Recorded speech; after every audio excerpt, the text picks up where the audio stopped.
gonna get kicked off. Yeah. What up, family?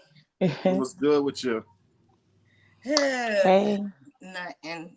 Chilling. Friday. It is. it is. I'm You know what happy. else? You know what we can talk about? We can talk. Do y'all know about Paul Pierce?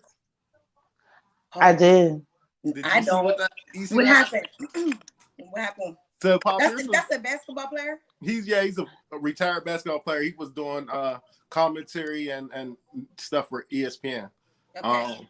But in his spare time, he likes to have fun. So he I think I did hear about him. yeah, you should have seen it though. It was funnier if you'd have seen it.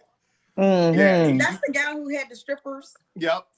Oh. But if you know Paul Pierce, he might have always act like that, but he's so like mild mannered, like you wouldn't think that was his lifestyle. And apparently it is, and ESPN ain't liking it, they fired him, basically. But he got somebody offered him a deal for $250,000, like an adult website or something like that. Cam Soda, I want to say it was. To I guess do NBA analysis with strippers in the background. But honestly, they might be onto something, because one thing I always said is that HBO or one of them needs to have commentary, but people just talking raw, and you know what I mean? Like just being able to cuss or whatever, or say whatever. Just being who the fuck they are. Like, why do we think that he wouldn't be looking at strippers or whatever just because he works on ESPN? Like, that shit is bullshit. Yeah. But that's Walt Disney at the end of the day. You already know. Because to me, like, I don't know. I don't feel like your 9 to 5 should have a rule over your free time. I just don't. Like, now with cancel culture, though, it is like that now. Though people will take away their sponsors super quick. Like, unless you're paying me for the 24 hours of my day, the only thing I should be held accountable for is the 8 hours I'm on the clock for you. Or we had like 100 people viewing this live too. There's like, bro got fired over 100 people. That's not even funny, because that shit is ridiculous. No, I like it though, because I feel like he's gonna have better opportunities, and he could probably be more comfortable. Maybe he could go to Fox Sports.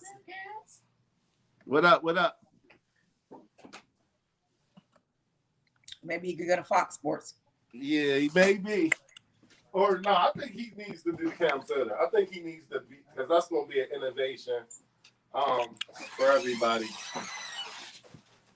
Your cousin's a mess, man. Look at him. I think that's how it should be, though. I think like all of them need to start coming up with sporting analysts and stuff to be able to call the game. Because I don't want to hear the same announcers all the time. Yeah. Somebody like Snoop Dogg, I'd rather hear him. You know what I mean? Who's that, Beezy? Man, we should have had Beezy come in as a guest too. He can if he wants to.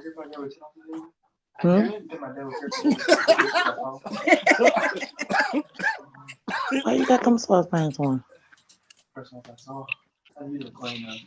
didn't. Should have just sent him a link. I got a whole board. I mean, I still can. You want me to? Send him a link? Yeah. No, Just take a 10. His phone will die. You want to say hi? We live. What's going on, y'all? Yeah, we're live. Too. We're live. How y'all doing? Get in the What camera. Up? They can't see you. That's Kanye. What up, Kanye? What you doing? He can't even hear. They can't hear. I can hear now. Oh, what up? What up, Kanye? Your hair What's getting up? long, man. Yeah. I know. I got inches right now. You look like you've been out in that sun too. Man, too much. Stay outside. What's good with you? Not much. Chilling. Yeah, I'm about to come and kick it with you, man. Yeah. What up, Jay? What's going on? Thanks for joining the live, bro. All right. Well, he's about to dip on out. All right, man. Have fun. Be safe. Facebook Live. Where else is this streaming? Facebook, YouTube, Amazon Prime, famous Instagram, Twitter, OnlyFans, YouTube. So what y'all want to like? So I think you were saying something about Quavo and Saweetie. We have not touched this topic at all. I know it's been a hot topic for because they just people were just assuming and stuff because don't nobody really know what went on as far as the breakup goes. But Quavo took his car back today. Well, he got it repoed today. When they first said that shit, when they first said that shit, he did that shit, and he didn't say nothing about it, and now he's saying something about it. He just confirmed it, yeah. Oh, so you think that it did happen when they said it happened? Yeah, he just wasn't talking. That's what I think. Because where did the fuck where it come from? And now all of a sudden it's true. My name, I'm not paying for somebody else. Yeah, you to be riding around with another nigga. If he bought it for her though, did he buy it or just put it in his name? No, if he was able to go back and get it, he didn't buy it. That's my thing. If he was able to go back and get it, he didn't buy it. Exactly. He just put his name on it. What I'm assuming is that there was a lease and the lease was in his name. Just like that song. If he leased it for her, but the lease is in his name. So well, then that means he did not buy it flat out because he wouldn't have been able to go get that. Yeah. So he went to go get it. If it was a female, court order to get it. I get what y'all saying. If it was a female and I leased it, I'm going to go get my shit too. So I mean, like you're not gonna be riding around in something I'm paying for. Yeah, he's definitely cutting off not the wrong cell for that. phone. No, but at the same time too, like she probably would have took him back. He said he wanted to get. You could be in well, if she would have took him back, then maybe she would have got the car back. I don't know, but I would have went to go get that shit too. You could be a sore loser and still not want to be wifed up. Because we really still don't know what happened. Maybe they just broke up. People do just break up, and it's just over. Like it's just done, and that's cool. That's awesome. Yeah, just move on. Didn't she post a cryptic tweet that basically implied that he cheated? I don't know. Yeah, she did. So I mean, it was implied that he cheated because you know, whatever. But then people made this big to do about their whole elevator scuffle, and I just felt like there was nothing to see there. They had a tug of war over a briefcase or whatever, and she lost the tug of war. Like she tried to take his briefcase, and he took it back off of her. But she got tossed in the elevator. Like, bitch, get the fuck off my bag. His jewelry could have been in the briefcase. We don't know what was in the briefcase. Yeah, I took my baby back too. Whatever it wasn't hers. Whatever the fuck it was in the bag, it wasn't hers. Well, she sounded like she was getting desperate or something, like on some gold digger stuff. It was what? A game system. The game system. It was. He ain't want her to play she ain't want him to play the game. I don't know. She probably about to break it. You know how women get if they mad. I remember them days. Yes, I remember them days. Like, nope. This edition, nope. Especially when the PlayStation first came out, it was a war in my house. Shit, like breaking discs, all that shit. He looked like he's one of them dudes that be on the game. No, he do. He got his own little channel there. Yeah, where they be playing. I forget what's the thing called. The app is called. But, I think I know what you're talking about. But yeah, I'd be seeing the memes where the girls be cutting the cords and stuff on voice systems. Like, you know what I mean? Terrible. She might have been like, I'm done with you. And because it's either keying your car or killing your game system. She gonna try to hurt him anywhere it hurt. Mm-hmm. I mean, those are things that you can do that's not physically harmful. Like, what? I mean, the break the game. Scratch the car. What? We need to quit acting like we ain't been there at one time or point in our life. We did some real petty shit. Petty shit happens. Petty shit happens. It's a relationship. You know what I mean? Ain't no telling. Yeah. Yes. But I mean, yeah, petty things happen, but I mean, it's still not cool. It's not right. It's not cool to just say like, oh, petty things happen when people's stuff is getting damaged that they worked hard to get and stuff. And it ain't cool just because she definitely leveled up. I feel like her music career started because of him. Because you can't tell me he wasn't writing those little jingles she was at. Well, even just the fact that she was linked to him brought her up. For sure. But now I will say this: wasn't nobody checking for Sweetie before she got with Quavo? But I will say this: I do like who she is as an artist, even if I don't like her music. I like that she's comfortable in her own lane. So I will say that I like that she found herself as an artist. Well, since you're talking about that, what do you think about her talking about she had PTSD after she did that freestyle with Ebro in the morning? Didn't we already talk about that? I don't think so. How she just needs to step her game up. And when she messed up, I feel like she messed up during the freestyle. Well, what happened? I can't remember what we was just talking about that though. Like it was like when she first came out, she went on Ebro in the morning, and basically her team. Well, this is the way Ebro explained it. They were saying that her team, like her management and stuff, pushed for her to freestyle on the show. But they said they was there saying, no, we don't think she should. But her team pushed and pushed and pushed. And then it was like, all right. But push then when she freestyled, it was whack. And so he gave her, the feedback, basically telling her she needed to step her game up. Putting this in my own words here. But she had PTSD from that. I just don't appreciate her calling it PTSD. Yeah, you was embarrassed. All right. It is PTSD. Your feelings was hurt. It is PTSD if there's levels of PTSD. Yeah. So I mean, if you want to be technical, it is really. But PTSD. and like whoever her manager was, they definitely should have advised against that because freestyling is like a whole different. Yeah, it's a whole different ball game. Like everybody can't do it. Everybody can't do it. Like you really don't embarrass me like this on the internet. Like, but if y'all watch the interview, she was on there talking sick too. Like, I'm just not one of these Instagram models. Like, I can rap. I mean, that's cool. All of them talk sick. All right, okay, okay. It's the WWE at the end of the day. I mean, no offense to the WWE, but about to say what you mean by that. Yeah, no offense to the WWE, but there's a lot of actors in the music game, and everybody's going to swear up and down that they're the best and they could do whatever.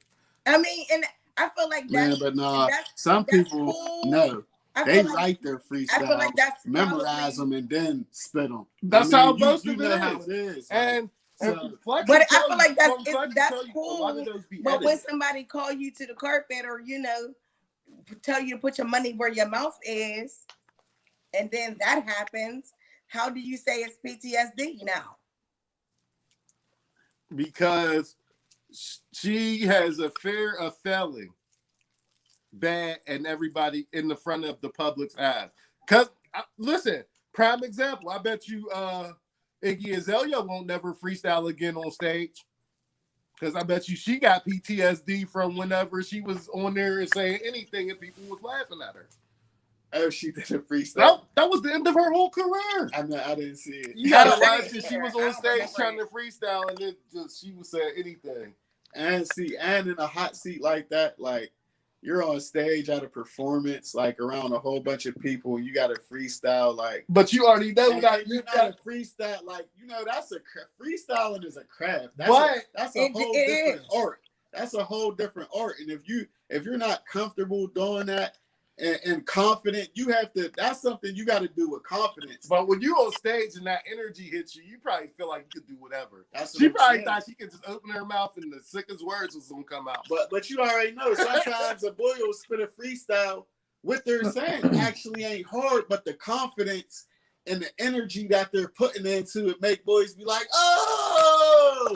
Yeah. But everybody can't be Black Thought out here, and I need for you to like understand like where you're at with it. Yeah, because that's the at the only end of the person. day, like if your team is pushing for you to freestyle and you're not feeling comfortable with that, you're the boss. You're the one that paid them. Yes. So your no is no. Yeah, like that's what I said. Right. I tried to fire my manager after that. Like he's making me looking super bad, like on Ibra in the morning. But she had to know she didn't have the, she didn't have the. And she's not a freestyle. But and another thing though too, a freestyle from Oakland might not fly in New York City. Yeah. So no matter what she might have said, it probably wasn't gonna come out as hard, honestly. And I hate to say it. Yeah, your environment when you're spitting the freestyle definitely makes a difference too. Sometimes your environment will give you more morale. Or sometimes it's almost like cheerleaders or sometimes it'll kill your morale. If you ain't getting the energy that you expect while you're freestyling, that freestyle is not, you're not going to be spitting with confidence like you would if you could tell people was feeling it. Little Yachty said something on the $1 Million Worth of Game with Gilly the Kid and Wayne. I like their podcast. Shout out to them. But he was saying basically that's why a lot of young boys don't do interviews, because it's all the old head rappers and old heads. And he's like, basically he feel like that they're like got a negative impression on them before they even go up and do the interview. He's like, that's why they don't be doing a lot of interviews. Well, they do, but I feel like that's their opportunity to prove them wrong. Or like, but if I'm selling millions of albums, why do I even need to do this interview? Because at the end of the day, we ain't gonna have good chemistry if you're coming off like. But don't like even in whatever line of work you're in. Do it matter like if you're the person who came before you, or like let's say you're in corporate America, there's people in upper management or whatever who might have been there for 25 years or whatever. Yeah. How much do it mean to you to have like their respect? I think there's pre-internet and there's after internet. I think they would rather have Chief Keef, Soulja Boy, and their respect more than the old head rappers. Mm-hmm. I think they don't really care too much about the old head rappers that was before the internet. But see, here's the thing though. Like, all right, so when we're talking about this, we're talking about Saweetie being embarrassed about her freestyle. Like, you got people on there who, like, well, I know this was Black Thought was on Funk Flex. That's a different show, but still the same station. But you got people out here like Black Thought who's spitting for how long did he go for? Like 13 minutes or something. But name a young boy who could do that other than probably like why, or I don't even think he got those initials, but that dude Corday. Like there ain't that many young dudes that you see just that be freestyling. No. I could freestyle. But that's what I'm saying. But you're I not feel young. I feel like she understood that she was the boss. If she understood like that she's the boss from the gate, and before they went on the interview, she could be like, no, I'm not doing that. And I don't think that there would have been nothing wrong with that. Mm-mm. And at the end of the day, they could have edited that part out so it wouldn't have looked awkward. But I feel like this is where your ego steers you wrong. Your ego and your confidence might steer you wrong. And my thing of it is, why do I have to feel some type of way about your confidence? Because if you not confident in your craft as you should be, then you need to be able to stand on that. I'm sorry that I bruised your little ego or your little confidence, but that's not my problem. Like, how's that my problem? Unless she ain't want to do it in the first place. But that's the manager's problem. That's what I'm saying. If she ain't want to do it, it's not Ibra in the morning's problem. She knew it wasn't going to be good for her image, and she ain't want to do it, and she, tried to step outside of the box because that's what her management suggested. Then that was all on her management. Yeah, but that ain't our problem. Right. You know what I mean? I'm having PTSD, but I don't understand how this is even a subject. Because, like you said, it ain't our problem. Just don't fucking freak down no more. Period. Like a simple solution. Yeah. Period. Period. People feel like you're entertaining. You don't gotta go in there and freestyle. Just right. Yeah. Because you know, right. You're lame. Entertain the kids or whoever. Yeah. Right. But that's what I'm saying. Well, name somebody to me that's like after the internet era that can actually freestyle for 13 minutes like Black Thought. I guarantee you can name a whole bunch of artists before the internet that could do it. Because like Tree was saying, boys would write down their freestyle, memorize it, and then go to the studio. Mm-hmm. You know what I mean? It's not freestyle, not off the top of the head like people think it is. No, some people freestyle. Now Black Thoughts probably is. Some people Black Thoughts probably. I'm saying we used to have sessions where boys will kill 7-8 beats straight without stopping. What Funk Flex will tell you too, a lot of those be edited. So boys do mess up and they'll edit it and do the punch-in. You know what I mean? Yeah, stuff like it that. Not always flow straight through. Yeah. I just think that when we talking about freestyle, it's off the top of the head, and a lot of people can't do that. Most rappers can't do that. It's only a selective few. Yeah, like so we can go back and forth. Like it's only a selective few that can really do that shit. So yeah, you're right. Mm-hmm. You're definitely right about that. And then there's also some artists, you know, they can freestyle write songs, but they can't perform them. They can't, you know, or they can't stand on the stage or and perform them because, you know, it don't come out the same. They don't got the sauce. Yeah, it don't come out the same. Well, but I mean, there's a lot of songwriters like Sean Garrett's one of those people to me. They write the best songs in the world, but he do. For some reason they can't pop as an artist. They don't sound right singing their songs. He's not. And my thing of that is he's not an artist. He's a writer. Yeah, that's it. That's why. But if you're writing, ghostwriters. But writing is art. They don't have. Yeah, but you're not a rapper. They don't have the image, or they don't have the energy.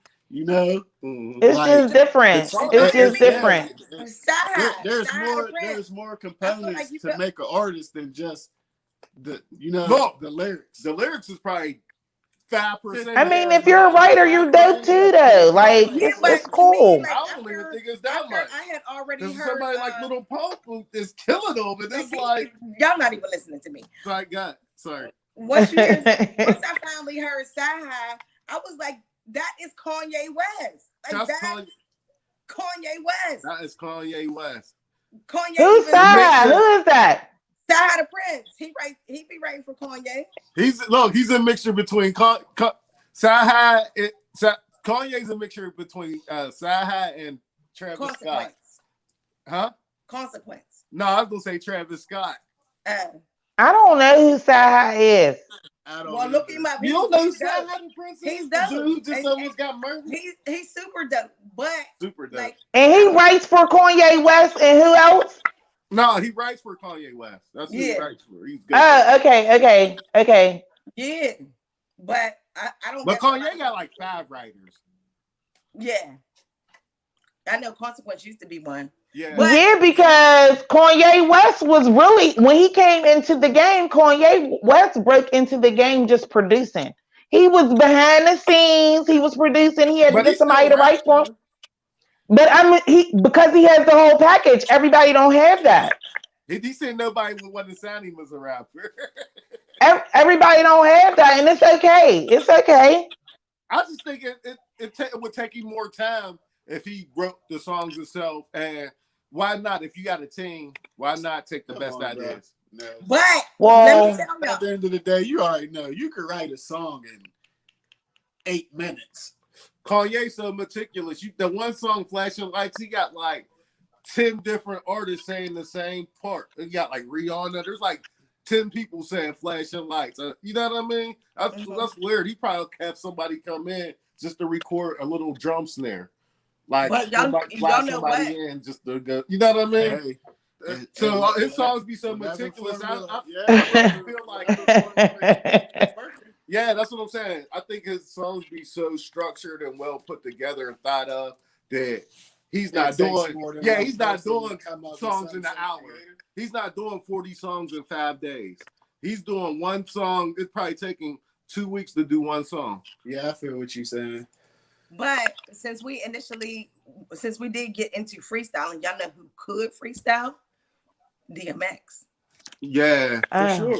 Excellent freestyle forever. Today was a rough freestyle, rap, and poetry. Today was a rough day.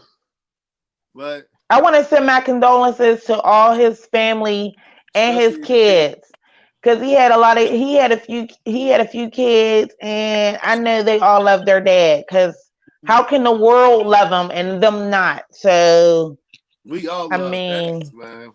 Yeah. Sure. He made an impression on the whole culture, not just the rap game. Man, there's songs on his first album I still listen to. Yeah. Just think about the movies.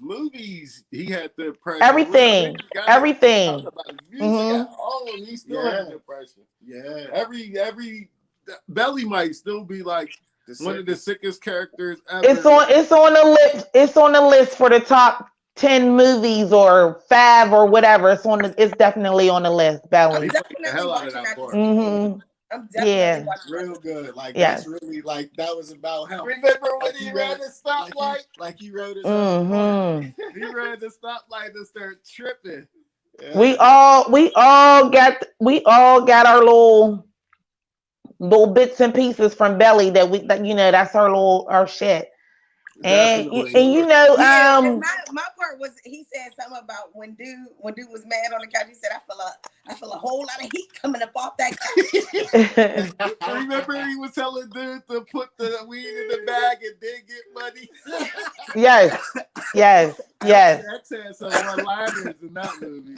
Man, I'm definitely watching that this weekend. Oh man! So let me ask y'all, what is my first memory, I think, of DMX, like that first album I really thought was so hard, and I could listen to like every song on there.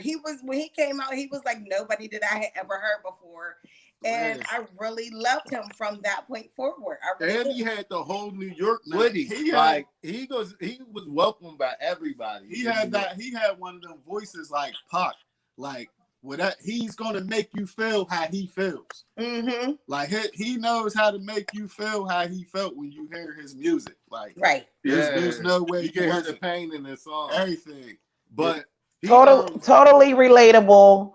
I feel like there's somebody like DMX in every hood. He was just, I don't know. It's just something about certain artists. Like, I feel a personal connection with certain artists. You know what I mean? Because I've seen a couple of posts about people saying shit, but people make music, and music helps people get through stages of their life. Because there could be a song that come on by a certain artist, and it'll take me back to a certain time or period or moment or event or whatever, like, you know what I'm saying, a certain memory. So he's one of those people that we're going to have that, like, you know what I'm saying, for years to come. And off top, when you just said that, Mary J. Blige is one of them people for me. Right. So it's a few people. It's a few people that's like that. You know what I mean? I know that I seen all the celebrity, his friends and co-artists out there, everybody showing mad love today. Like, really, when I got on IG today, like, I really teared up just from the multiple posts from everybody just showing love, sharing memories. Roxanne Shante, she got on there and she said, experience that she had with him. There was just different things that people had different memories of how he inspired them. And one thing I can say, and we all know, regardless of what DMX was going through in his life, we all felt that. We all had some type of personal connection, and that man knew God. So I'm at peace with knowing that, because he spoke that throughout his music, and we are fortunate enough that we was able to see that, like, you know what I mean. So, and another thing about him, when he came out, like, when most of these artists come out, they're coming out flexing, flossing, like their life was always perfect, or like they just felt like they had the perfect street life that they feel like. You know what I'm saying? He came out off top, like, yeah, I was getting high. I was, I was going through things. I was doing stuff I wasn't proud of, but this is where I'm at now. This is where I'm trying to get to. You know what I mean? Like he was a symbol of growth from the time he dropped. You know what I mean? Like, yes. And that was one of the things that I admired most about him. You know what I mean? Like, and the way I interpreted what he was saying is like, you got to embrace the darkness within yourself to get to the light. You know what I mean? Like, that's the only way. Whenever you embrace the stuff about yourself, you know, that you may not be so proud of or something, that's the only way you could grow through it. You know what I mean? Right. Sometimes hating it don't work. You know what I mean? Right. You can hate yourself for doing something all you want, but you're never going to get past it. You know what I mean? Sometimes you gotta love yourself through stuff and past stuff. You know what I mean? Well, I can definitely say that DMX was loved. I seen it a lot today, and I was happy to see it. It was really heartfelt. My most, I got memories of DMX because I was fortunate to be able to see him in concert a few times. Dupree actually opened up for him when he came to Pittsburgh at the convention center years ago. So I was like right there at the stage. It was awesome every time I was able to see him. So those are my memories of DMX, and just certain songs that I'll put on that I played today, but that was already on my playlist, because my music playlist is so extensive because I love the 70s era music. I love the 80s era music. I love the 90s era music. You know what I'm saying? So that music is in heavy rotation in my playlist, but DMX is, all through there. So definitely, yeah. Like what I thought was real remarkable, and it might have happened in the past before I took notice of it. But for him to sell that much as his first album, to come back in the same year and drop his second album and sell that much, and the quality not fall off, was like unprecedented. Like I never seen nothing like that before in my lifetime. Before DMX. Like not will drop something and then the next one be weak. No, I feel like that's where Tupac had to be. That was where Tupac was headed. What DMX did, I feel like that's where Tupac was headed. Because Tupac used to record so many songs that Tupac probably could have did it, but he was stuck with that dumbass Death Row crap. So, yeah, but DMX, for him to do it in the same year, because everybody used to drop once a year. So for him to drop 2 albums in the same year and just both quality, I forgot it was like crazy. Amazing. Yes, we was living our best life back then. Yes. I could not believe that this man was this hard. Like, and I recently, it wasn't until recently. You guys might have known this, but I didn't find out until recently exactly when or how he developed his addiction to substances. And when he told the story, I think I was listening to, I don't know if it was the documentary I saw first or him on Talib Kweli's podcast first, where he was talking about he was hanging with this dude who was older than him. He was a mentor to him, and unbeknownst to him, he gave him a blunt with crack in it. And that made me feel so sad for him, because you could see, like, even on Talib Kweli's podcast, how he was just like, why would you do that to a kid? I was 14 years old. Like, why would you do that to? He's like, I really looked up to dude. Like, I understand that too, but to me, we as people, not us four per se, but you could tell even recently, like, he would be off of something and people would just still be around him. Like, people should have called him on it. Like you need to I don't necessarily think that, because when people is in addiction, and I feel like that's why a lot of people still had love for him, because that's something that you gotta want for yourself. Like you can't. I feel like But the I'm not more gonna you would be isolate somebody in an addiction, the more they're going to go harder for it. Like you know what I'm saying. And when you're in an addiction, that's something that you have to want to not do. Like you know what I'm saying. And I know he went through periods of his life where he was clean and then he wasn't clean and then he was and clean that's my again. biggest gripe with the whole situation. My biggest gripe with the whole situation is I can understand if this is first time, second time, third time, but for people to just be around him, sitting back, and whoever he was getting high with, like just accepting that, they're wrong for that. They're dead wrong for that. Like How for can him you to be blame other people around him for his because of addiction? everything he went through, can't. because of everything he went through, Matter, because bro, of that abuse. But at the end of the day, bro, if somebody wants to go get high, like I had plenty of people in my life who got high, and a lot of them had ups and downs where they'll be doing great, then they'll be doing terrible. You know what I'm saying? All right, but when they're doing it, you won't be around them.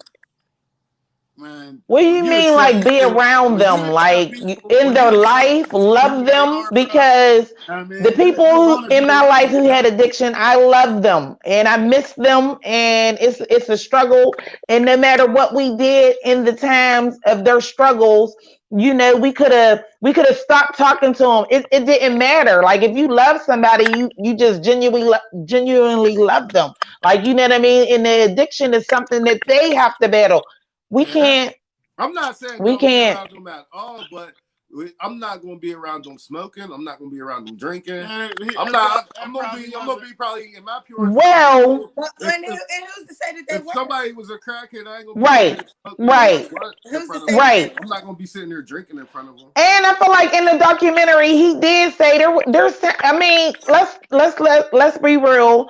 DMX had a little bag, like he got a little change purse, like you know what I mean. Yeah, So who's to say where's the he didn't have to be around nobody to feed his addiction. He didn't have to be around nobody. You know what I mean? And who's to say that whenever he was in that moment, he left and went away from everybody. Like we don't know that. And what I really don't understand, or we know that he battled with addiction, but what I seen when it first happened is that he had a heart attack. So did we just automatically assume that it was an overdose, or somebody put that out? Because I've yet to hear that officially from anybody in his camp. Yeah, because what I've been saying is I don't know what made him get in the state that he was in. That's what I've been saying. Because anything could have caused his heart attack, and we do know that DMX did put on a lot of weight. Like I'm not, I'm just saying, like, do we know for sure that he died? I mean, that he had an overdose that put him in a report probably ain't gonna come out for a while. Yeah, like I don't, I'm pretty sure. Like I was watching a video earlier when CNN announced his death, and I believe that they did say even in their video that he did have an overdose. But also, I was hearing that he was positive for COVID-19. I heard that too. I heard that he got the vaccine.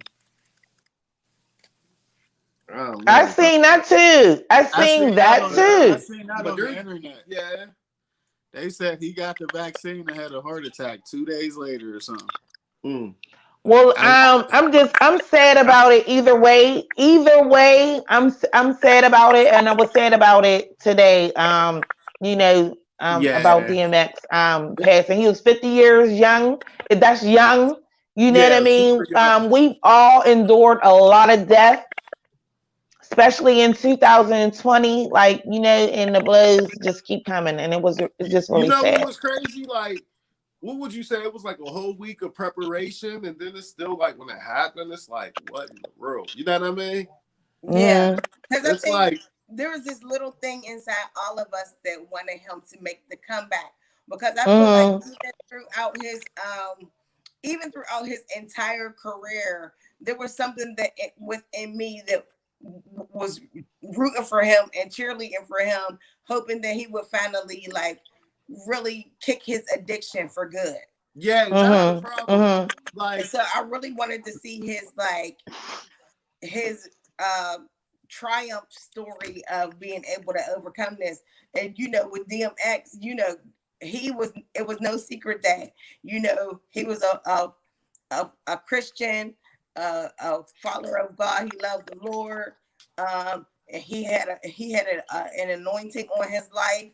And, you know, you just really wanted to, I really wanted to, like, I was rooting for him to say, you know, we're going to see him come out on the other side of this addiction. We are. Mm-hmm. That's I mean, and we do that as somebody who's very familiar with loved ones and addiction, very, very familiar with it. Like literally, there's not, you can do whatever, like whatever, you name it, done that to deter somebody from doing that. But if that's what they want to do, that's what they're going to do. And once they're ready to get clean, they're going to get clean. And that's just that.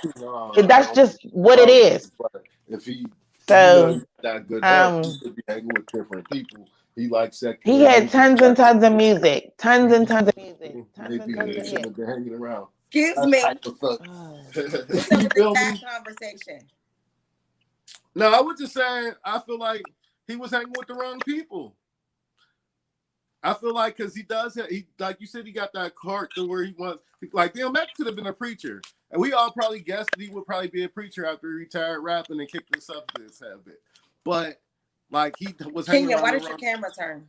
I know your camera turned and she's froze. Oh, okay. But you hear what I'm saying though? Like, I feel like he was hanging with the wrong type of people. I feel like he should have been hanging with church folk and different people to steer him to the right way. Still, because I feel like hanging around the wrong people. Bottom line is, if I had an auntie or something that was trying to kick a habit, I'm not going to be drunk, smoking or drinking around her. That's how I feel. But even if nobody, like I might still be around them, but I'm not going to be sitting there passing a blunt to DMX. Even if nobody's smoking or drinking around them, bro. Like I don't hear that even bro, if, but you want to. So you was smoking out with your auntie. I know people who will go. I'm not saying who like you know, be getting high, go years without getting high, and then one day they're just full back at it like they never left. I'm not doing any type of substance around somebody that has a substance like, problem. Does that make sense? To me it does make sense because what you're saying is you have to hold yourself accountable to not be an enabler. Thank you. That's all I'm saying. If DMX was the one buying weed for everybody to smoke, I'm not still smoking that blunt in front of him. Simple as that. I could wait until I'm out of his presence to smoke. I could wait until I'm out of his presence to drink. But I'm not going to be sitting there having a party with somebody who's trying to kick their habit and battling these demons. Mm-hmm. Yeah, that's all I'm saying. I can still love him the same. I can still be around him. But guess what? I'm going to be telling DMX while he's smoking that blunt. You know you did wrong, my nigga. You know what I mean? Like, I'm not. That's how I look at it. But then I don't know. I feel like that's a slippery slope too, because when you're dealing with somebody, with anybody who's getting high, everybody has their reasons for getting high. Now, I mean, as far as like maybe something in their childhood or maybe something in their adulthood, but there's something that triggers them. Or some people just like getting high. They like the way that their body feels whenever they're on. If the toxicology report come back, and that probably will come back.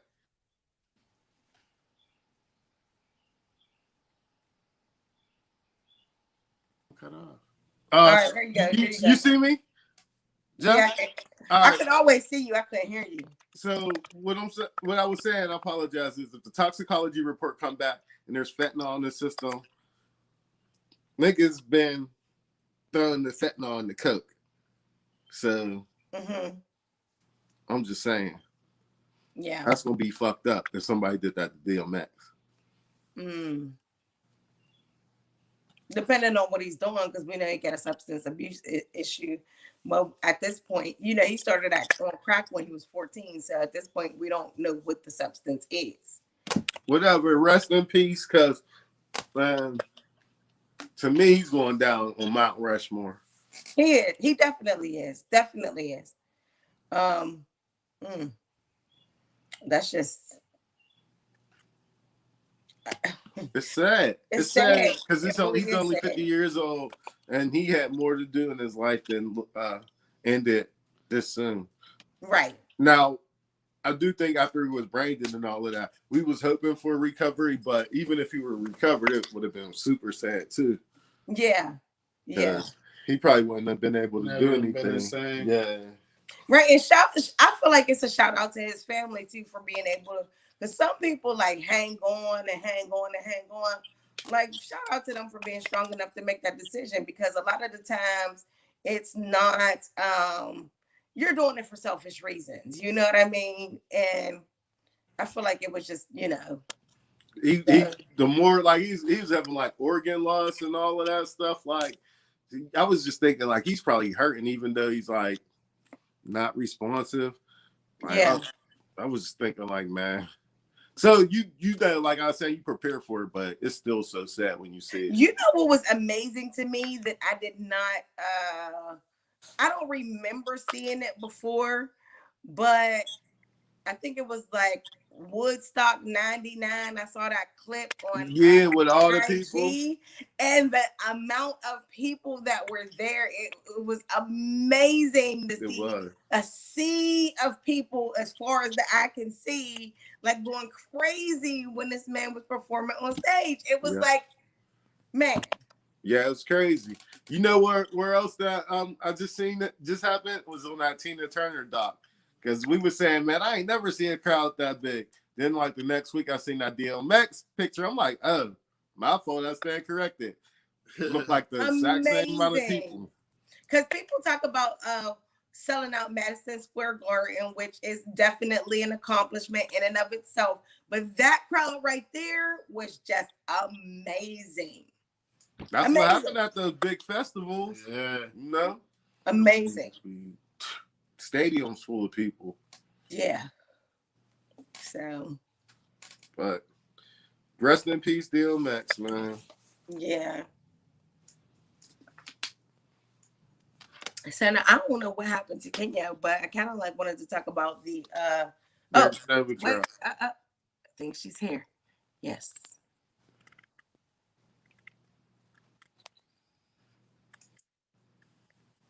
Yeah, I couldn't even, yeah. It was making me too mad. What, being online? Yeah. Like, I couldn't even look at I'm sorry. I couldn't look at updates and everything. Hi. Hi. It got really I'll tell you about that shit when we get off of here.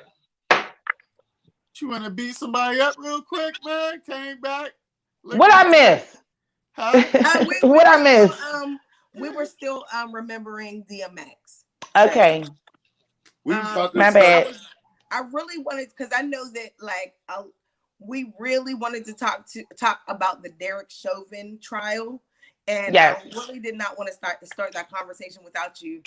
Okay. Number one, because I know you have a lot to say about it, and number two, I think the three of us, you were probably the one. Well, not probably. I know you were the one who were able to see the most of the trial out of the three of us. So I kind of like wanted to see if you would be willing to give kind of like a backdrop or a narrative of what we've seen so far since the last time we talked about it, and then we could get into our thoughts about it. Okay, so yes, I have been watching since day one. We just ended week 2 of the trial. Since the trial has started, the prosecution has called 35 witnesses. Since the trial has started, so much information has come out that us as the naked eye wouldn't see. What else I want to say? My emotions are all over the place watching this trial, and this is not the first trial that I've watched, like, you know, live, that we're able to watch the world. I'm not the only one watching it. What do y'all want to know? I don't know what to say, where to start.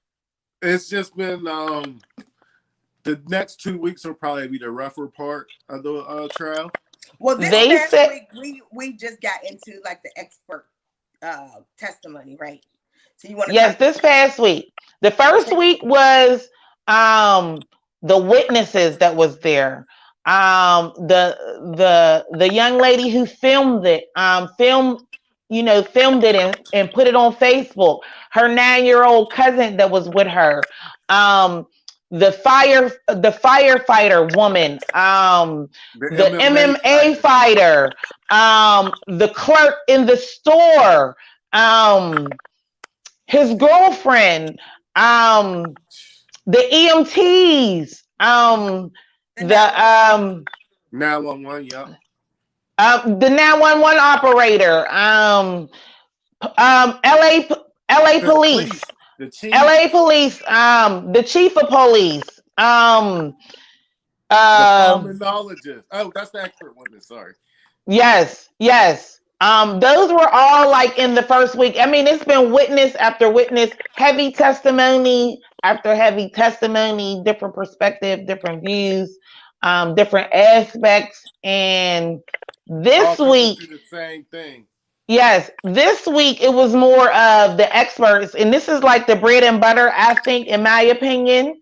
Um, the experts, the pulmonologist, the cardiologist, the medical examiner, which ended out today with the medical examiner. The trainer, Um, what yes, was it? yes, the trainer, yes, Yeah, police yes. trainer. What I want to start off by saying to put it out there, what we are witnessing watching this Derek Chauvin trial, the Derek Chauvin trial, not the George Floyd, because George Floyd is not on trial, but Eric Nelson wants you to believe that. But since we've been watching this Derek Chauvin trial, I can honestly tell you, out of all of the trials that I've watched previously, though, that I was able to watch and follow, this is the first one that I've seen this many people who didn't have to be subpoenaed come to testify. Yeah. Including the chief of police. Oh, so I'm sorry? The chief of police wasn't subpoenaed? No, nobody was subpoenaed. Everybody, all the prosecution witnesses came on their own accord. They're there because they want to be there. And he still ain't gonna go to jail. Yeah, right. He gonna go to jail, but he ain't gonna go for like the time he's supposed to go for. And he's not going to jail. So let's get into this week with the expert. What I want to say before we get into the trial, though, this week's last week's testimony was powerful because we were able to see the different camera views of the other cops that was there, and that was eye-opening for me. That showed me a lot of things that I didn't see just in the young lady's video. That showed me the other side of it. And also Dr. Martin Tobin's testimony, who was the expert pulmonologist. He wrote the book on breathing. He wrote the Bible of breathing. I think that's what they said. Yeah. He put it out there, and I loved it. I loved it. For the simple fact is, he was able to say things and point out things that the naked eye would not have seen, and it was horrific that we sat there and watched for 9 minutes and 29 seconds this man be killed, lynched. Well, can I say something real quick? Because I think the difference is, like, for me, I had intentionally, before all of this happened, I had intentionally not watched the video at all. So, like, when you're watching Derek Chauvin's trial, it's really unavoidable. So, because they're like showing pieces, breaking it down, breaking it down. So I think it puts me in a somber mood. It put me in a somber mood, like for the first week, hearing like the eyewitness testimonies and things like that. But I think this week added an extra layer of to my sadness, because with the experts giving their testimonies on exactly what happened, and within, you know, what's going on within the body. It makes you like, you visually you can see that he's in pain. They're killing him, everything. But I think with the experts testifying, it adds an extra layer. Like, it makes you really understand the level of torture that this man was going through for them 9.5 minutes. And it made me even sadder. Mm-hmm. Yeah. For sure. You know what was some bullshit is what we was talking about with that pill. With the pill. Let's get into that. Huh? I said let's get into that. Because I didn't see that part. That's some white privilege shit if I ever seen. So can y'all give me a background of what y'all talking about? Because I didn't see that part. So from my understanding, the pills, there was pills found in his car that was intact and other paraphernalia, but there was also pills that was found in the back of the police car as well. And those pills that was found in the back of the police car, they were semi-dissolved, as into which he might have spit them out or threw them up or whatever. Okay. But they had his saliva on them.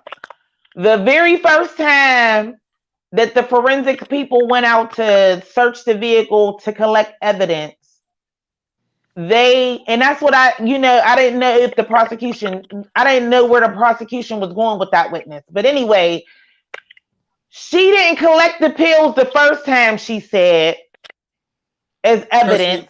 Yeah.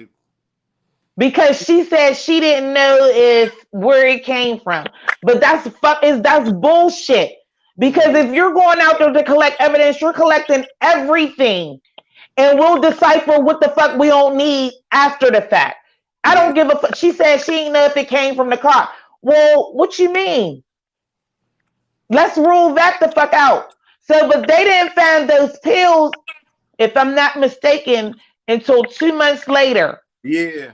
On the request of the defense lawyer or the defense team, go back for them to look for that, to do another scan of the car or whatever the fuck. So I don't know. Been used since then? No. So in the testimony of the people that was testifying from that department, they were saying how secure it was. It was in a secure lot, and that, there was tape across the door, so it wasn't tampered with. I'm just confused how she ain't collect that shit the first time she went in. And there was stickers that she marked where there was blood smudges. If that pill would have came out of his mouth, there would have also been saliva smudges where she would have had marked and took pictures of too. Or spit up, like, because they was partially dissolved or whatever. He had more than an ample amount of time to spit them pills out before the fuck he got in the back of that police car, is what the fuck I'm saying, in my opinion. So I feel like the chief of police got some work to do once this trial is over, because that shit don't sit right with me, with them pills in the back of the police car. Me either. That shit don't sit right with me. Had to force them in his mouth or something and he spit them out. Something, I don't know, because they kept saying they just knew he was on some shit. Like, get the fuck out of here. Like, no. Because that's the only defense that they have, is trying to say. I mean, honestly, I do feel like he was on something. Just looking at the video of him inside Cup Foods, he seemed like, to the average person, that he was. He might have been on something. Even if he was, he ain't have to do what he did to him. See, my big thing. I'm not saying that at all. I don't know why the prosecution had that person as a witness, and I don't know why the prosecution had his girlfriend as a witness too. They fucking shit up. Oh man, well, I feel like because they was trying to get a different character. Yeah. And remember last week when I was texting y'all, I feel like I was saying, I don't feel like they prep them or what? Like they didn't know I don't know if they didn't know what they was going to say. Like, I don't know, but I do know this. The words and the tactics that the defense lawyer used, because it's his job to defend his client, is very intimidating. So if you've never been in a predicament like that where you had to testify or be on the stand under oath or any of that shit, you probably wouldn't know. You know, you can prepare all as much as you want to, but once you get there, it's different. You understand what I'm saying? So the things that he was saying and the tactics that he was using, I feel like was very intimidating towards the witnesses to get the answers that he needed, that I felt like he won up them, even though it was the prosecution's witness. Does that make sense? Yeah. How many witnesses do they got? You know? We don't know. We'll know this week how many witnesses that the defense has.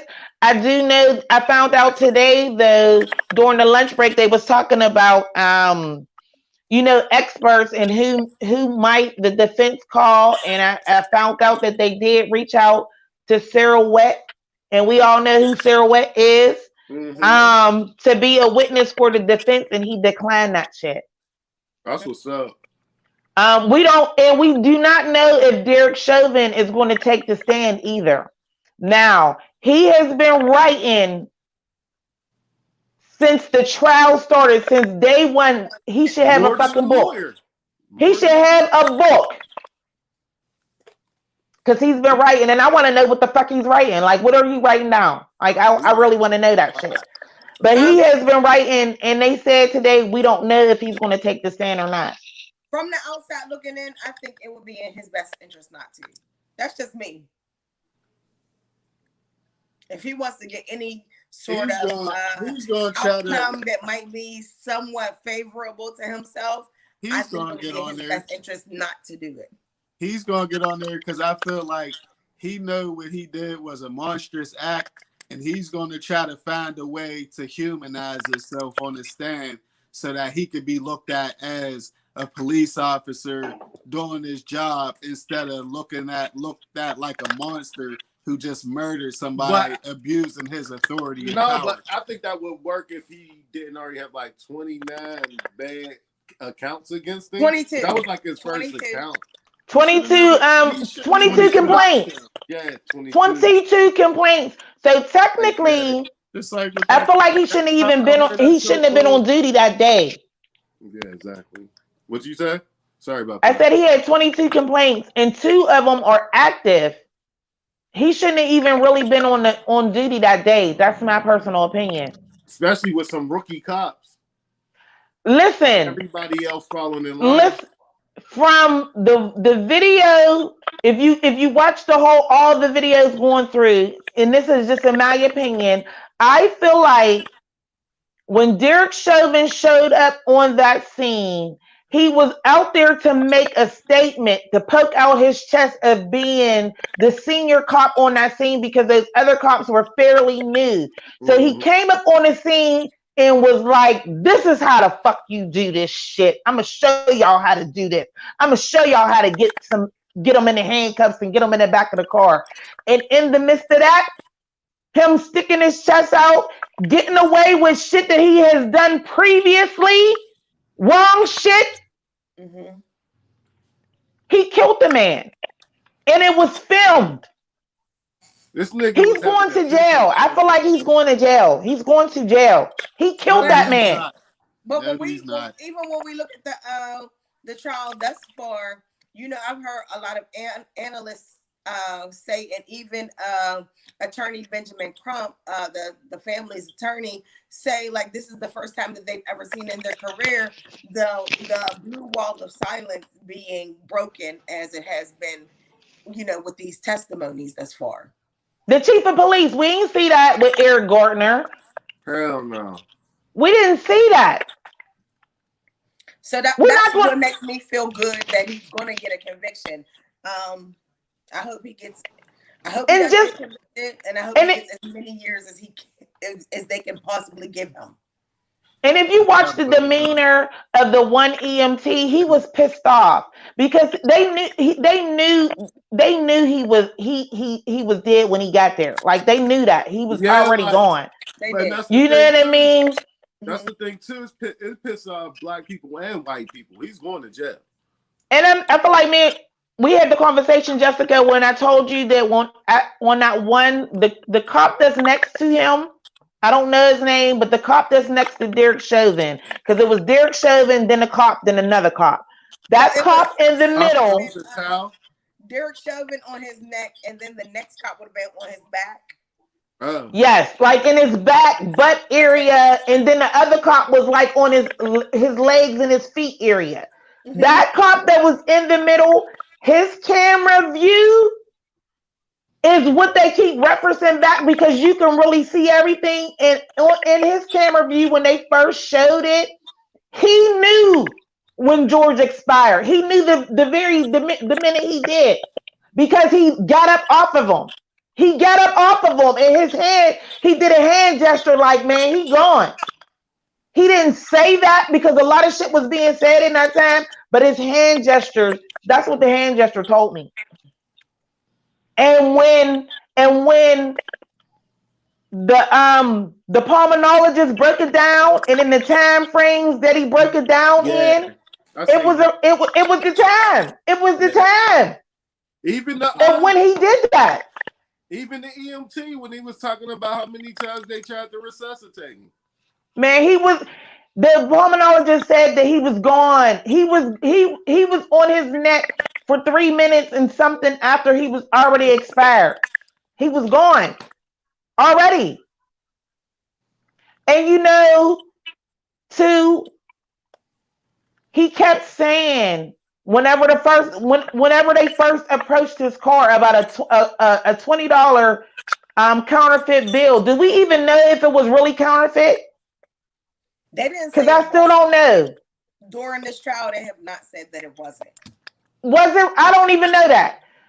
It was already forceful then, and he said, like, I've been shot by the police. I am listening. Like, you know what I'm saying? He's saying what the fuck he's going through. But all they looking at is you did some wrong shit, and you big and you black, and I feel like you on some shit. So I'm going to take you down. Like, you're going down. You're going down. Oh, I'm claustrophobic. I'm sure everybody says that shit because they don't want to go to jail. But in his case, that might have been a fucking factor. Yeah, and I noticed that with the defense attorney said something about, he was saying he couldn't breathe before he was on the ground, but that would be why he was saying he couldn't breathe. If he's claustrophobic, if y'all trying to force him into this back seat, he might be saying, I can't breathe because of that. Because he already started to hyperventilate, like, maybe. Right. You know what I mean? Like, we don't, like, you know what I'm saying? Mm-hmm. It's just really, really sad because we've watched this again. We watched multiple times over the years, black men being murdered by the police on camera, shot, choked out, all of that. And nothing happened to them, and nothing happened to the killers. Or very little. They get inconvenienced very little. Yeah, but I think this one. I think we're gonna get right? With this one, y'all. This is our turn. This is where accountability is going to come into play. Because this is where accountability comes into play. But the only thing that I'm worried about, and one of the analysts, I can't remember her name, broke it down, because at the end of the day, once the prosecution get done with with their closing statement, once the defense get done with their closing statement, the case get handed over to the jury. So you got these jury there's more whites on this jury, and all it's going to take is for one of those jurors to be and say, I don't give a fuck what they say or whatever. I'm team cop. I'm a Trump supporter. I'm team cop. I'm team cop, and blue lives matter. Yeah. Vote not guilty. And it's a problem. It's a problem. So they've been showing us that the black life in America has very little value and I believe that might be this might be another case where they show us again. But no, I don't. And the only reason why I say this is because, like, in recent history, we've seen a lot of these cops get off because they were brought up on grand jury indictments where this is not that. So I think that will play a factor too in him getting convicted as well. And they know they'll burn that fucking city down if they don't at least give him something. They don't care about that. I think my conflict is, are the people who he's not getting a life sentence. Are breaking the he's not getting 10 silence, years. Are y'all doing it because y'all know the world is watching, or are y'all doing it because y'all sick of it? Y'all had enough. We're done. This is enough is enough. Man, when you got 911, a little bit of both. The cops, that's the craziest shit ever. And what fucked me up was multiple people on the stand in the very first week had to call the police on the police. The 911 operator, what's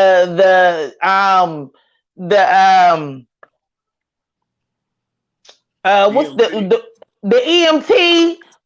There was somebody else. Like they had to call the police on the police. Like they had to call the supervisor. The guy who trained in martial arts, he did it too. Yeah. He had. Oh yeah, him. He called the police on the police. Like they had to call the police on the police. Like that's crazy. Did you see how they explained it whenever he talked to the police? Whenever he talked to the chief of police? He was trying to make it seem like he was resisting arrest. Yeah, he played it off. He was so calm. He wasn't out of breath. None of that shit. Even when he talked to the OG from the neighborhood who broke down, he broke me down too. The one black man that was, just give in, like, talking to him or whatever. Whenever he was talking to him afterwards, he was calm. He was like, oh, well, he seemed like he was on something. Like, I don't know. We had to take him down. Down. He wasn't pressed. But I think even with but when it comes to like the expert testimony and even like the people who talk about doing the police training, they're talking about you're constantly having to reassess the situation constantly. Yes. Minute by minute. That's your job. So if y'all were having trouble, even though I don't understand how 3 to 5 officers couldn't get one person in the back of a vehicle, even if he was like resistant or whatever, within a minute or two of having him on the ground, it was time for y'all to reassess that situation and know that y'all could make a different move other than nailing on his neck. You know, they didn't render no aid. They're first responders. They didn't render no aid. The Eric Nelson, I know that's his job to defend his client, but he's ridiculous. Like he really is with his reaching and his hypothetical shit. That shit is crazy. But he keeps trying to make the 11 people or the 12 people that were standing out there a crowd and that they were a threat. If the police felt threatened, they would have called for backup. They never called for backup. Listen, they never called for backup. We know bouncers at a club who've handled crowds bigger than that. That dude, Officer Tell, he was just sitting there talking to him while the Chauvin was kneeling on the neck. He's sitting there talking to the whole crowd. Their trials is coming up in June. The other officers, their trials is coming up in June.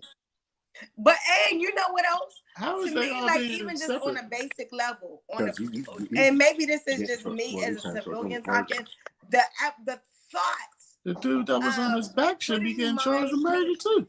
On someone's neck freaks me out. Like I couldn't even do it. Right. Yeah, it takes a special kind of monster, special kind of savage.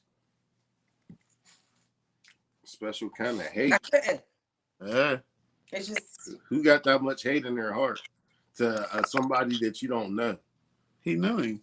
Well, Derek Chauvin does, because we see that and he was looking all into the cameras like he ain't care at all. Like No like, type of... like he knew wasn't nobody gonna help, which he was right. Everybody just stood there and just watched and recorded and pleaded. There's no way I would have been able to sit there and watch them do that to him. Like there's no way. Like anybody, like it's ridiculous, man. Because like nobody there had enough balls to step up and try to do something. Y'all ain't try to push them. Y'all ain't throw a rock. Y'all ain't throw a bottle of water. Y'all ain't do nothing. Well, no. I can say it's easy to say that from the outside looking in, but when you're actually there, like BZ, you got kids, and you know if you do anything to them officers, they will be completely justified in killing you. If you do anything to step in and interfere with the arrest, they can shoot you down. And there's ways around everything. They too busy sitting on people's necks to worry about somebody throwing a bottle of water or a rock or something. Like somebody, there's no way. Me personally, I would have been getting killed that day too then, because I wouldn't have been able to sit there and just watch them do that. There's no way. Even the way I feel about it, just watch like. Yeah, I couldn't sit there and watch. Like, there's no way. There's no not way. The whole thing. I don't even like talking about. I'm stuttering over my words and everything because I'm just so upset about it. Because I probably, if I wouldn't have stopped it, I probably would have walked past. I wouldn't have been able to just sit there. I don't like. It might have been like, listen, oh, they ain't there. There's no way. I totally get what you guys are saying, but it's a completely different. You didn't never. It's a completely different. It's a completely different situation when you're in the moment. Live? The way you gut feel even watching it on video, feel crazy. Can you imagine that being live? Like right in front of your eyes. Bro, I still never seen the whole video because it made me so mad. On video is completely different from being there in the moment. Do you not think that the firefighter or the guy who's a martial artist, within those minutes that they're sitting there watching it, I feel like you could tell that they all, at least them two, I don't know about the other one, but you could tell that they wanted to physically intervene, but it seems like something within them. How could you not want to? Like right. You could tell that they get tortured in the middle of the street in front of everybody. But they also know that they could potentially be killed as a result of them intervening. So you could tell that they wanted to, but they held back because the MMA fighter, he was trying to bait them into not doing it. Like he was calling them bums and everything. But they ain't take the bait. It's saying what you would do is different from actually being faced with the situation and being there. Because I could tell you right now, knowing that I got a daughter who completely relies on me, I probably would not have physically jumped in. Yes, I would have probably did the same thing the other witnesses did, saying stuff, video. I probably would have physically intervening. I would have threw a brick and ran. I would have did something. There's no way I would have just sat there and did nothing. I feel like I would have looked at first, and then it would just look like a physical arrest. I probably just walked away like, look at that group of people there just watching the arrest. And then later on, looking like, oh shit, they killed them. Yeah, that's how I would. I could see myself, but if I was there seeing exactly what was going on, like how you can see it now, bro, I still never watched the whole tape because I got so upset, and then just thinking about the situations I've been in with these cops, like who target black men. They see you, they just hate you for no reason. Yeah, I'm not you don't have to provoke them. You don't have to bait them. You don't have to do nothing. They just see you and they hate you. Yeah, they hate the person that you are, whether they got assumptions about you or whether they're just racist. And then they do little weird stuff to you. They harass you. They stalk you. They bother you. It become a pissing contest. It does. Some weird reason. That's I definitely agree with you guys. So it's like it upsets me more because it's like, that could be me one day. That could be one of my friends one day. That could be one of my brothers. Like one of my sisters. They kill women too. It could be. But what I'm trying to say to you is when it comes to that situation and there being 5 officers there and you saying you would have had to have physically intervened, I do not believe that would have been your reaction in that moment. I don't. I'm sorry. I don't think you would have stayed around. I know I wouldn't have stayed around. Yeah, I probably would have stayed around. I would have walked away thinking it was an If I would have aggressive been around to be able to see a dead there's person. no way that I would have been standing there with my camera, sitting there recording this go on without doing nothing. If I would have walked past and seen, oh, they're arresting somebody and kept it pushing and left it at that, that's most likely what would have happened if I would have rode past the situation. But if I was there, sitting there with my camera out, doing all that, no, before I sit there with my camera out, I'm throwing my phone and I'm trying to get y'all off this dude. But I can say shout out to the people who did film, because the lady who testified today, Kenya, I don't know if you remember what her name is, but she said this was it was amazing the amount of evidence she was able to see based on the multiple camera footage that she was able to view to see so many different perspectives. She's like, never had this much to evaluate ever in so it was really a good thing that whoever was filming it did stand there and film. And at the end of the day, though, it ain't about evidence, it's about politics. We always got enough evidence to get justice, but we still don't get it. Know what I mean? It's about politics. Unless you ruffle the right feathers on this one, there's going to be no justice, just like there wasn't with none of the other ones. See, I think that there's going to be justice because it did ruffle the feathers of people that matter.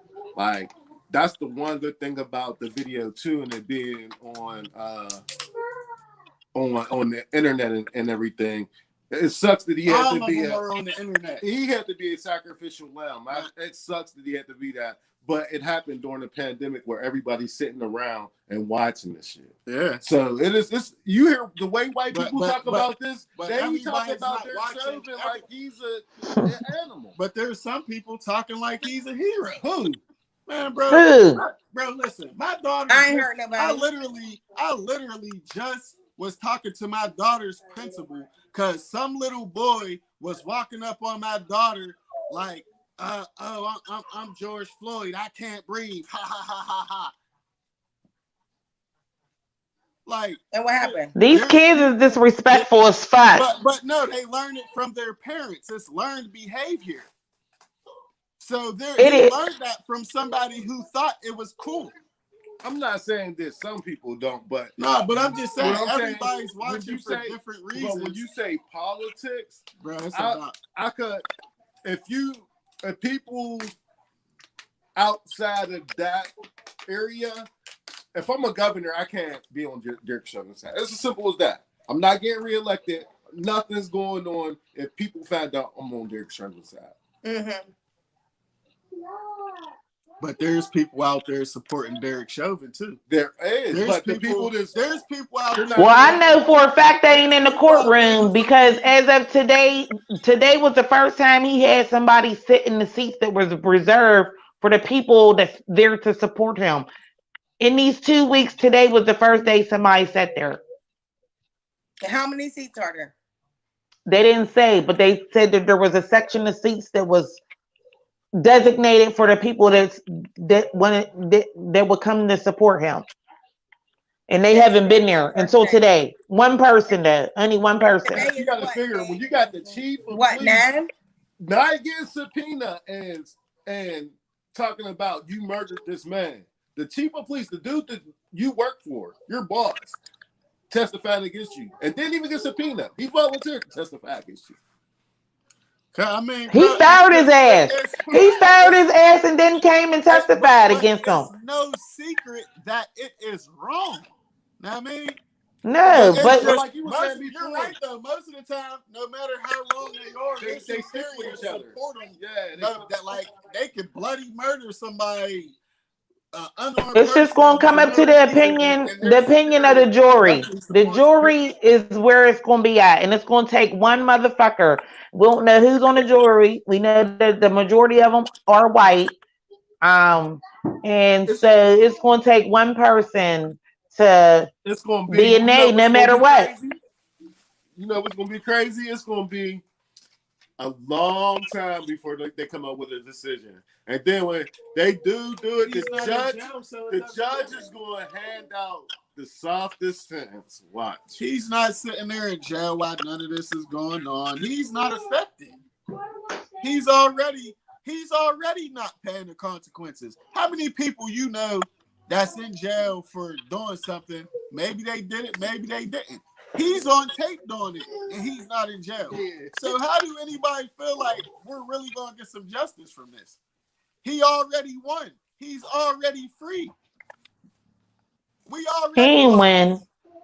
No, he didn't. I don't think he win, and I'm still gonna hold out on that. There's gonna be a conviction about how much time he's gonna get. I hope he gets the whole thing, but if he don't, I hope that there is a conviction and he do get some type of time. I'm holding out the hope because I've seen things, like I said, I've seen things and people testify who I've never seen before in a situation like this. So.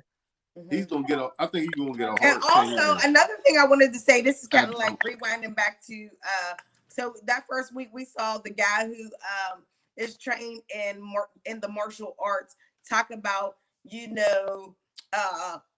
the positioning of Derek Chauvin, the shimmying of, his knee or leg or whatever in order to apply more pressure. But then I feel like a few days later or the following week, you have the people who are trained in excessive force training, kind of like lend an extra layer of credibility to what that dude the previous week said.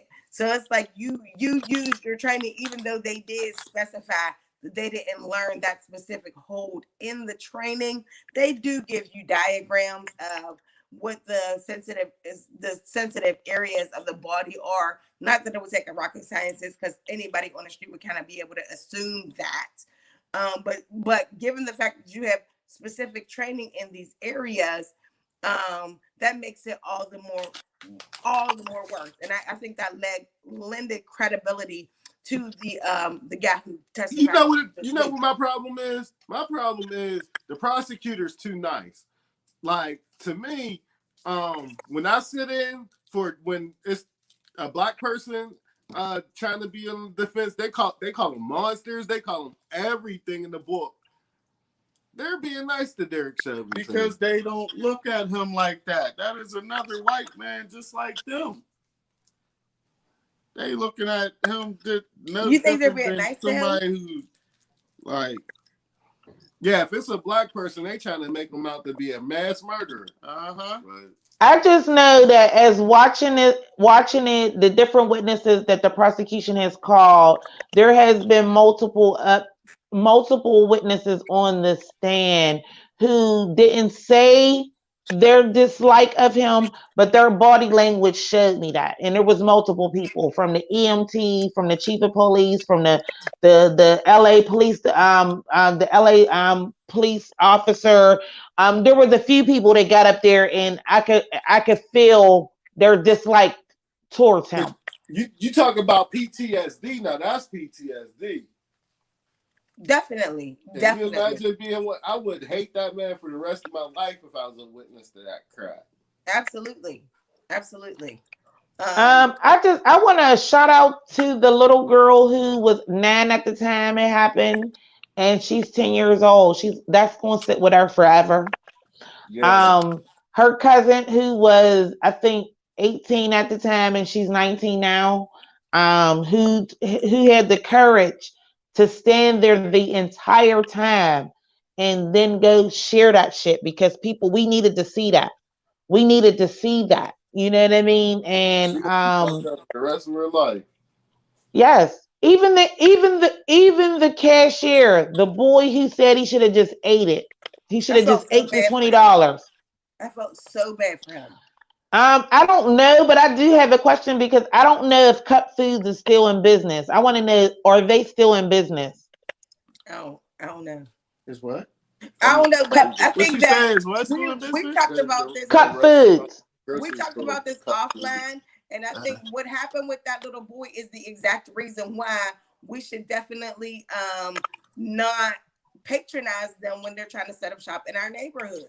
Because number one, there's no reason why you should have sent this boy out there to talk to that man if once y'all thought that this bill was a counterfeit bill. Y'all shouldn't have, if he notified management should have went was supposed to handle that. To come back in the store. You shouldn't have sent that boy out there. Yes. Why did you do it? Yes. Thinking he's the boy's black. He was 18. Oh, he's black. Oh, he probably not scared. You was scared to confront him, so you sent this little boy out there.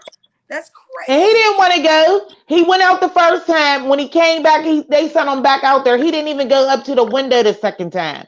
He didn't even go back over to the car the second time. He could have got killed. So, I mean, to me, like, if you should not be setting up shop in our neighborhoods if you can't even communicate with your patrons. Mm-hmm. I don't think there would have been a problem with saying, like, hey, buddy, like, you know, we have reason to believe that this bill that you gave us is counterfeit, and having a conversation. But if you're too scared to talk to the patrons, you don't have no business in their neighborhood. Right. And that's why people shouldn't hold public service jobs if they can't handle the public. Yep. Police, full circle. Politics. Listen. The police get mad when you call them public servants. Why? I'm like, you're a public servant. You're supposed to be serving me. You're not supposed to be harassing me. Right. He got offended. Like I'm not serving you. Yes, you are. You're supposed to be serving me. I'm a tax-paying citizen. I'm paying your salary. I'm the reason. People like me is the reason you get paid. Mm-hmm. So yes, you are supposed to be serving me. You are to protect and to serve. They do, you know. They don't do that. Always do that. They feel like they're not public servants. They're public rulers. That's what they feel like. They feel like they got the bag, so they run the city. That's what I said. It's always a pissing contest, man. Pride is a motherfucking thing, man, that get people killed all the time. Mm-hmm. Well, I hope from now on that whenever anyone in those positions to decide to do something that's not right, know that there's always somebody looking. There's always a possibility that somebody's filming that shit. But it'd be funny now, they be turning their fucking shit off. So did you guys see, not to jump subjects, did you guys see the incident that happened in LA last year where the LA police department fought to not have the video released? So during the commercials or during the little breaks and stuff during the trial, they showed a gentleman in LA. His name was Anton Austin. He's a music producer. He was taking out his garbage, and in the midst of that, there was a report that was called, a 911 call in for domestic disturbance call. They didn't have a description. The girl was on a 911 call talking. She gave like a little vague description where she was at, but she really didn't give a description of who they was looking for. But in the midst of the call, the body cameras of the police that was riding in the car who got the call turned the corner, and they seen Anton Austin. He was taking out his garbage. And the conversation between the officers in the vehicle went like, do you think that's him? Yeah, that's probably dude. Why? Because he was black? There wasn't even no description, so why would you automatically assume that was him? So they pulled up on him and just jumped out the car and went to go put their handcuffs on him. Turn around, put your hands on, didn't ask no questions, just went at him. And he's screaming like, well, what did I do? I'm just taking out my garbage.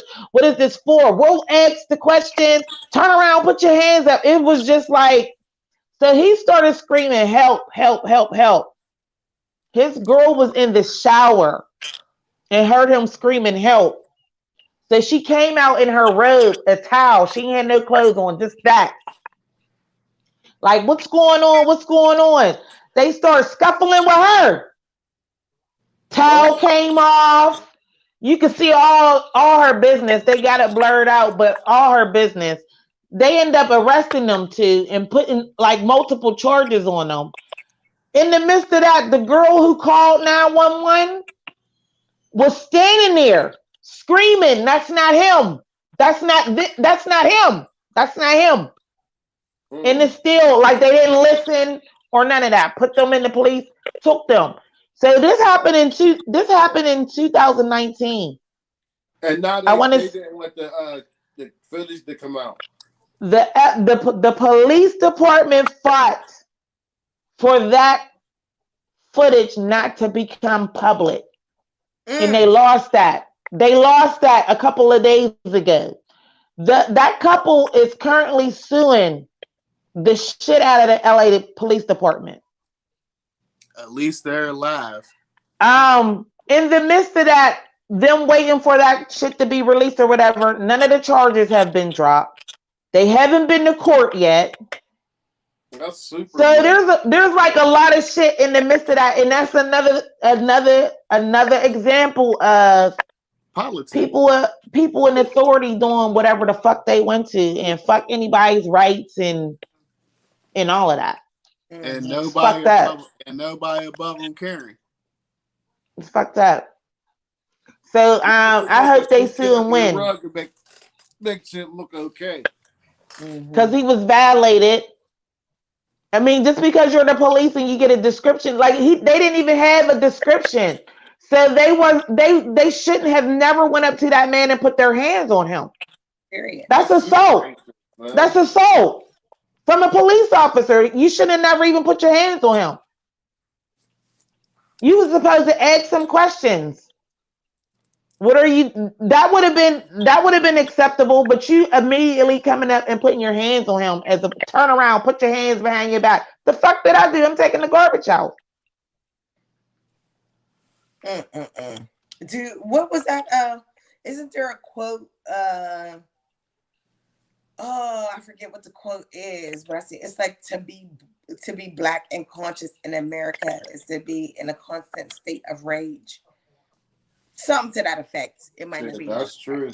But that's definitely. I think to be black in America is a scary feeling. No matter if you're male or female, just the skin of your color, because we know that they're not discriminating. The violence that's being inflicted on the people of color, they're not discriminating whether it's a male or a female. We all get it. We all get it. So. But you know what? It's so crazy, I think, to me about how, like, I definitely agree with that quote about being black and conscious in America and being, but we suppress those feelings in order to cope day to day. You know what I'm saying? Like, we have so many things to be outraged about, enraged about on a day-to-day constant basis. But yet we suppress those feelings about how we're treated in this country just to make it day to day. I mean, you would almost have to, because if you wouldn't, you would drive yourself insane. You would drive yourself insane because watching the trial, we are emotional. I can speak for myself. I'm emotionally invested in that. But then I also got real life shit that is going on in my life that I'm emotionally invested in.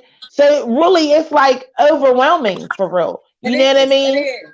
Because on one hand, yes, we definitely know that there's multiple issues is specifically impacting the Black community that we need to be aware of and that we need to fight against and everything. But then over here, I have a family, I have kids, I need to pay these bills. You know, we're in the middle of a pandemic too. There's things that are adversely affecting us in regards to the pandemic as well. Like, just so many things. Trauma. I think as the millennials take the power away from the old white men, it'll gradually start getting better. We do need to start putting laws and rules in place to get the police better training and to be able to vet out all the bad apples.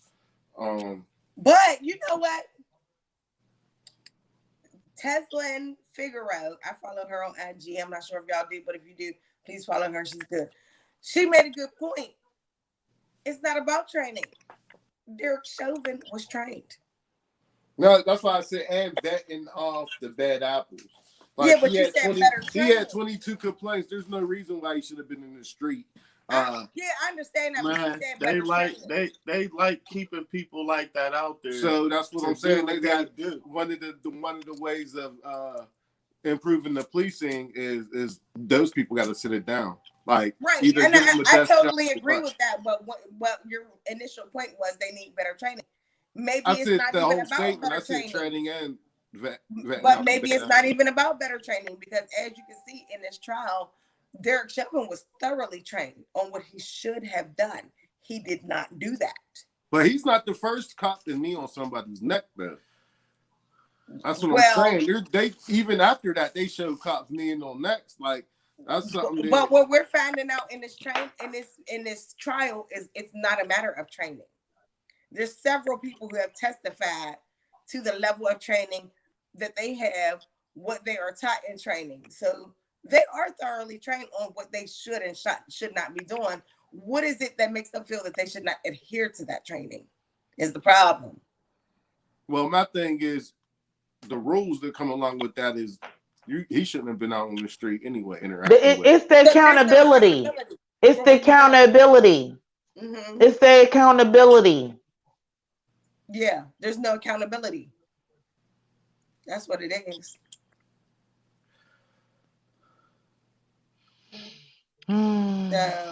So it's a good hour and 41 minutes though. I know, it was a good talk today.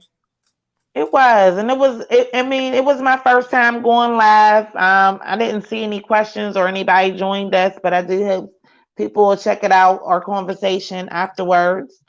Yeah. Shout out to J Bubs for sticking around. All right. But I don't know. Do you guys have anything for the road? I do have something for the road. If people haven't checked out Snowfall, get caught up on Snowfall because it's lit. I'm about to watch the episode right now. So that's why we're not going to have a conversation today about Snowfall, but we definitely want to talk about Snowfall. My opinion has drastically changed from the very first time we talked about it, from the very first episode. It has changed. So Best show TV. Also, local elections is coming up, and I hope people in the community do their due diligence and go vote for whoever's running in your community, because those are the most important votes, in my opinion, because they affect us directly. So,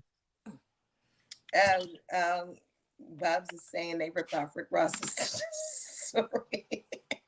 They did. You know the white man always ripping off something. But it was John Singleton at first, so is it really the right man?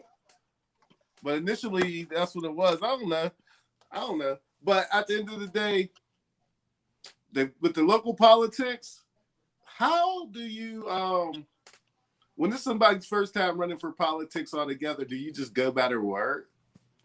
Since they don't have a track record, you go off good faith, and you don't really know them as a person. What do you do? I guess you look at their past Twitter feeds and shit like that. What do you do? I mean, we do it with the presidential, because I mean, we knew what we had in Trump, but we didn't. We kind of knew, like, Biden was vice president. You don't really know much about the vice presidents when they're serving their vice presidential term, but I think a lot of it was we're voting against Trump. That's just my opinion. This is not necessarily a vote for Biden as it is a vote against Trump. I was one of those ones because at the end of the day, with how divisive the country became. That's the reason why Trump and that's the reason why Biden and the what's her name got my vote. But I think in 2024, that's when you're going to see. Well, I don't know if Biden's going to run for a second term or not. But I think in 2024, that's when you'll see. You hear me? He said I should have voted for Trump. He said he should have voted for Trump? No, he said I should have voted for Trump when I just said bat in there. But I think that ultimately, if Biden or Kamala decide to run again in 2024, that's when you're going to really see who's actually for them versus voting against the opponent. I might right now. I thought he said local elections, or is he talking about just elections? Period. No, he's talking about local. But I was talking about local elections. To say, the new person who's running against the incumbent, like I think a lot of it might be voting against the incumbent versus actually supporting. And not only that, I feel like, in my opinion, if there's new people, there's and there's really no track record, that speaks volume. And there's always homework to be done. You have to be involved, whatever you're running for, in whatever area that you're running. You have to have some type of track record. If you don't, then that's a red flag. Because a lot of people run to divide the vote. And people need to stay woke on that too. A lot of people run to divide the vote. So if there's somebody that's running that you really don't know about, they have to be some type of campaigning. Do they have a Facebook? Where do they work? Like to me, that is just so totally crazy to me that you would run just to divide the vote. Like I would not even waste my time and energy even doing something like that. Personally. You got friends this whole, you know what I mean? When you're talking about politics, anything's possible. If I don't feel like I can win. Or no possibility. When you're talking about politics, anything is possible, and anybody will do anything to stay in the position of power or to get in the position of power. So anything is capable and possible. I wouldn't put past anything. It just is weird that somebody would agree to a position like that, because it's like you're wasting time and energy even doing it, knowing that you're not gonna win. Sometimes people do divide the vote. Wasn't that what they were saying about Kanye West? You know what I'm saying? It was. But as narcissistic as Kanye West is, I believe that for a minute he did think that he could possibly win. Man, I don't doubt that. I don't doubt that. $2,500. That'd have been $2,500. But I'm just saying, he did get votes. And had he not ran, knowing that he wasn't going to win, those votes could have been more votes for Biden or whoever. Like, you know what I'm saying? So, he already won a record voting. How many more? I'm just saying, I just want people, whoever's out there, just exercise your vote. Exercise your right and vote. I just feel like the local elections, whether it's school board, magistrate, mayor, city council, any of those positions that affect us directly in the community, you need to get out and exercise your vote. Yes, you might be. Who's Mayor Pete? From where? Who's Mayor Pete? Pete Buttigieg. He was running for president, remember? Oh. I don't know, Jeff, you can put in the comments what position, because he did get a position. He was like the first gay man to hold whatever position. Am I wrong? Please tell me in the chat, Jay. Who is this? Pete Buttigieg. Pete Buttigieg. I don't know how to say his last name. Yeah, he's saying they might be promised a future position, and he said Mayor Pete is an example. But I can't remember what position Mayor Pete was put into. I know he was put into something, but I don't remember what. He was about to run for president, or did he? He was, but yeah, you know, he ended up conceding. I mean, because it was kind of late. He picked up steam so late, it probably would have been hard for him to run. Mm-hmm. But then he's somebody who I felt like at the end of the day wasn't going to win anyway. Yeah. You know what, though? I would have liked to see Elizabeth Warren stick it out. If she'd have stuck it out, I would have liked to see how that would have played out, her versus. I would have liked to see her, too. I think both of us, I think we said this before a couple of times, but I really thought Warren was a good candidate, but I also thought that Andrew Yang, man. Andrew Yang would have been that dude. Yeah. Especially for y'all see, listen, Andrew Yang was all about these checks, and he was trying to get checks out every month. Like, we never thought, when we were talking about Andrew Yang and his universal basic income, we never thought it would be possible. But also, what we were thinking it would be due to automation taking people's jobs. Lo and behold, it was a different circumstance, but he was right. It wasn't due to automation, which automation is still coming. It was due to a pandemic. A pandemic pushed his idea forward, and next thing you know, we're trying to shuffle to figure out how we're gonna get people money because they're losing their jobs. The pundits was like, "Oh, that can never happen. It's not mathematically possible." Yes, no, it is. Look, when that pandemic came, we start printing out money that we just was printing out paper. Mm-hmm. But I think it's a time now where we really need to start, especially the pandemic should have taught us something for things in the future. Like maybe there should be some sort of supplemental income every month for everybody under a certain income level, regardless of whether we're in a pandemic or not. Maybe we need to start taking a harder look at where cuts can be made so that we can make this possible for people to get fun. You can't give everybody money though. That's the only problem. Man, there's countries where they do stuff like that. They do. And they've been doing it in Alaska. But they don't do it like they do it like yearly. They've been doing it in Alaska. I think isn't that where Andrew Yang got his model from? No, yeah, Alaska do it. If you move to Alaska, like Switzerland do it. Switzerland, they get like a check, and some of their utilities is free too.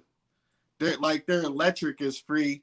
They use their garbage to make the electricity, and they give everybody free electricity.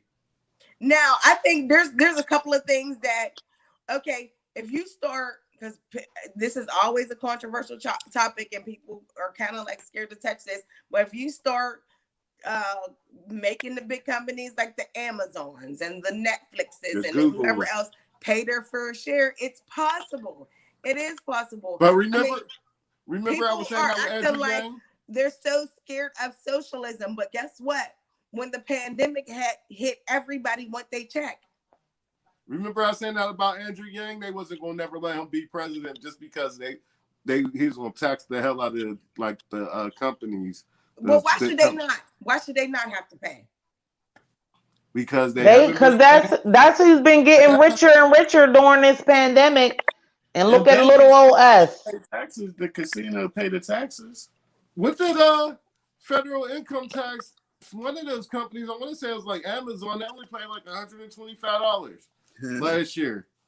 Listen, folks need to get budgeting experts and whoever else start making these companies pay their fair share of taxes. Because at this point, there's people who are in the middle class tax bracket who pay, way more taxes than Amazon or whoever else has ever paid. So, as far as a percentage wise, so I mean, come on. Do you know? I know the first example is Amazon because they get money on top of money, hand over fist all the time. And they sell your information. Stay woke, people. Amazon do a lot of people stuff. Don't care. Come on, we've man. already Don't start slandering Amazon. People do not care about that. They're gonna cut our lives. Yeah, I was about to say. People are willing. We've already learned from social media and from smartphones that people are willing to give up certain freedoms to have certain luxuries. So guess what? You're okay. So you know that your phone is listening to you in order to get certain data on information on you to sell you certain products. But yet you don't give up your smartphone. Why? Yep, you're right. And look, that prime example is TikTok. We all know the Chinese government trying to get our information, and we sitting there plugging into that. It's the truth. TikTok is live. I don't have a TikTok, but everybody has a TikTok. That's what the point is. She don't care. We'll give up our information if we're not doing anything. Right. You'll give up certain freedoms to have certain luxuries. We want the luxury of having a smartphone, so we don't care if they're listening to us. Or selling their information. We want the luxury of being able to have our goods or services or whatever through Amazon delivered next day or immediately. So go ahead and sell my information, but I'm getting my. Look, you buy something off of Amazon, you go to your tomorrow. Just buy something off Amazon. Now when you go to your Instagram, you're gonna have 20 you have advertisements for what you just bought. Listen, well, guys, your silence is your approval. Remember that. It started popping up on my Facebook and Instagram too. Yeah, because I gotta go. Your smartphone is. I Google some We're loan almost stuff. at 2 hours. Any closing thoughts? No, just everybody be safe and rest in peace, DMX. Rest in peace, DMX. Love you guys. Sorry. It's okay. Bye. Love you guys. All right. Love you too. Bye. Bye.